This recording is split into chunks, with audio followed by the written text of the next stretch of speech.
about halfway through installing a set of DDM Tuning HID headlights in my 2014 Mazda 3. Process should be similar for any new Mazda 3, anything 2014 or later. These actually aren't even close to the highest Kelvin rating that DDM sells. They're the 35 watts, not the 50 watts. And I really can't imagine why you need or want anything brighter or bluer. So I'll put the Kelvin rating in the description of this video, but I can't remember it off the top of my head. I don't know that the video is really going to do it much justice, but these are considerably brighter, considerably wider light than the stock headlights. I've still got the stock one on this side. The reason I'm making the video, though, is not really to show off the headlights. You'll see a bunch of different ways for people to install these. If you look in the car's user manual, just to change the headlights, it tells you to park the car and turn the wheel to each side. That kind of requires a very large open space, and it really just seems like it's a pain when you're doing something this intensive. There's not a whole lot of room for your arm to work in that scenario when you're working in the wheel well. And so what I've seen a lot of people do is they'll remove the battery from the car completely. I'm having trouble keeping focus here. They'll remove the battery from the car completely, and then they'll move the fuse box up. You can see I've got the fuse box tapped. I've got a set of LED lights on this car as well, just sort of accent lighting. That's one option. I was actually getting ready to rotate my tires anyway, so I thought I'd make things a little bit easier, and I did decide to work in the wheel wells, but rather than rotate the car around and turn the wheel to each side like it says to do in the manual, I said, hey, I got to take these wheels off anyway. I'm just going to pull the wheel off, and I'll be able to work on both sides while it's in my garage. So it's dark out, as you can tell. Getting this side right took me quite a bit longer than I expected, but I am convinced that I found a better way of doing this than what a lot of people have shown. So it's really pretty simple.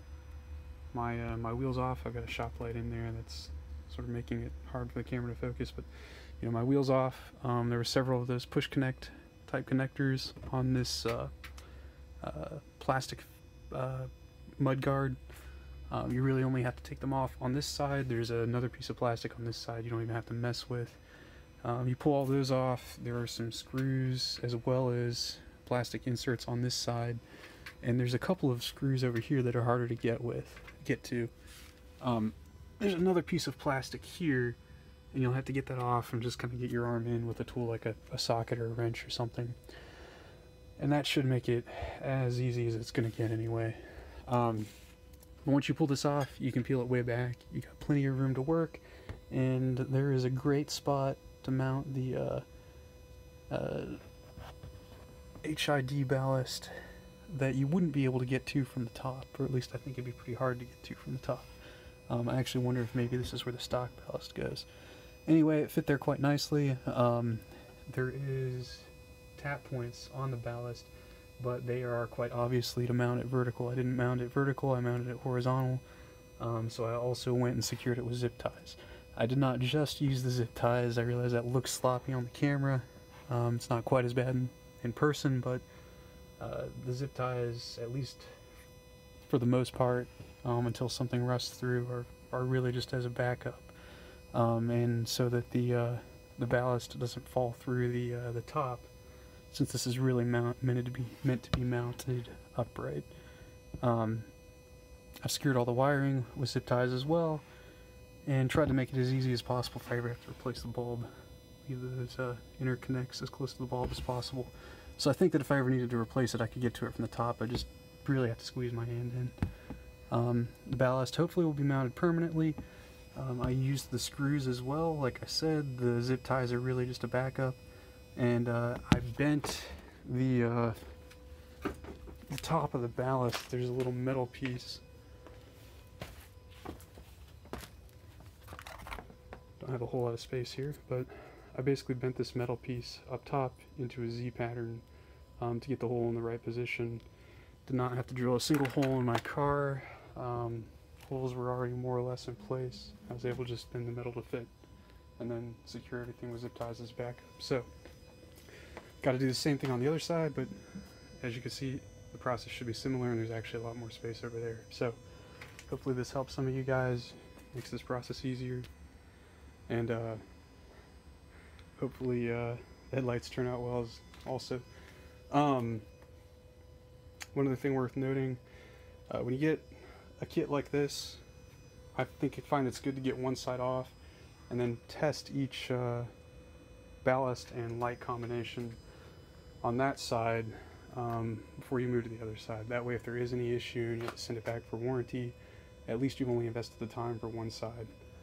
Another item worth noting, this foam material that they ship the bulbs in, if you put a bulb in there hot, the foam will melt. So I'm going to have to figure out what to do about that on the other side, try to clean it off as best as possible without damaging the bulb, but that's unfortunate. Alright, thanks for watching. I hope you enjoyed. Hope this makes your life a little easier than mine was getting this thing apart.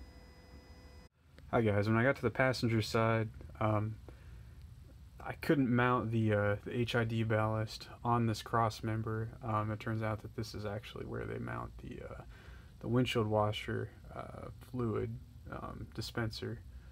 So I've mounted it on the other side, and I used 3M VHB tape. I keep some of it lying around for body work and things like that. It's pretty good as long as you use the Primer 94 surface preparant. So I prepped both surfaces with Primer 94 before I applied the tape. This should have a really good hold. I don't think it's going anywhere. Just in case though, you can see I did put zip ties as a backup because I'm paranoid.